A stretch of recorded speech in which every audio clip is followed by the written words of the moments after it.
Hey everybody, and welcome into the Real Estate Minute Show. We're going to talk for 2 seconds just about due diligence fees and earnest money deposits.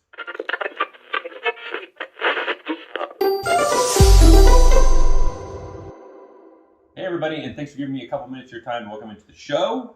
Today we're going to talk about earnest money deposits and something called a due diligence fee. An earnest money deposit is typically the deposit, like in California, for instance, if you bought a house, the buyer will put up approximately 3%, is generally the standard out in California, of the purchase price into escrow that will stay there until you remove a bunch of your contingencies.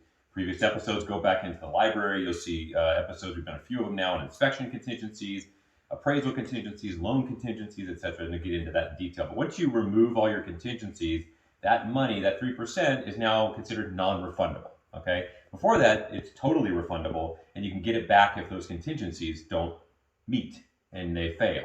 Okay, in North Carolina, we've been looking around in North Carolina doing some investment work and looking at some stuff there.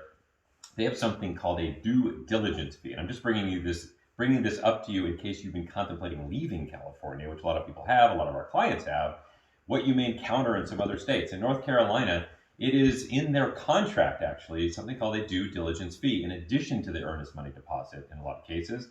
And that due diligence fee used to be $500 to $1,000, maybe a couple $1,000 that you put up once you sign the contract to buy a house.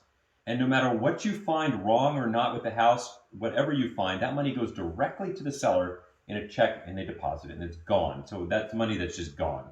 And when it used to be $500 to $1,000 out there, it was just kind of a cookie. And they call it that due diligence fee. It's I'd say the reason for it, or the justification for doing it, is that it gives you the opportunity to back out of the contract. And that's the fee you're paying for. So the seller doesn't get held up, essentially.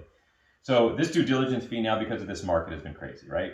So this due diligence fee now has been used and almost like weaponized, and it's now climbed up. It's not $1,000 or $500 anymore. On one particular investment property that a client was working on over in North Carolina, it's $50,000, $80,000, $100,000.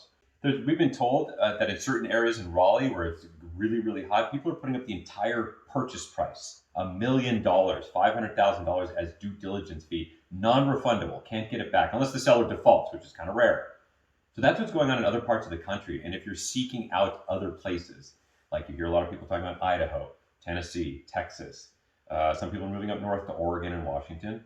You're hearing a lot of Arizona, tremendous amount in Florida also. You hear about these areas, right? You've probably been maybe on Facebook groups looking around. If you've been contemplating leaving California, you're going to encounter these little things. Ask that question. That's what the show's about, just to ask those odd, unique questions. This is one of them that is incredibly financially burdensome, and I thought you should know about. All right, have a great week. Hope this was helpful, and we'll see you next week. Thanks for the time today.